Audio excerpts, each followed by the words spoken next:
అట్లాగుంటే మేమేం నేర్చుకోవాలి నేను చూసి. ఇదిగో చికెన్ తీసుకొచ్చాను, కూర వండు. సరే కానీ ఖాళీ అని ఇప్పుడు ఖాళీ. అక్కడ టమాటాస్ ఉన్నాయి, కట్ చేయపోయి.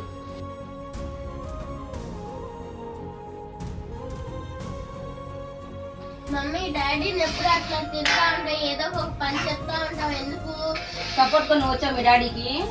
కాదు మమ్మీ, డాడీకి తెలిసిన పని చేసి మన డబ్బులు తీసుకొస్తున్నాడుగా. సంపాదనకి ఇల్లు కావటమే కష్టంగా ఉండిద్ది, దాని తోడు మళ్ళీ మధ్యలో మీ కోరికలు మీ ఫీజులు ఇవన్నీ నేను యాడ్ తీసుకొచ్చి చేసేది. డాడీ కూడా మనిషే కదా, తనకి వీలైనంత డబ్బులు సంపాదిస్తున్నాడు. డాడీని అట్లా చులకంగా మాట్లాడితే డాడీ ఫీల్ అవుతాడు కదా.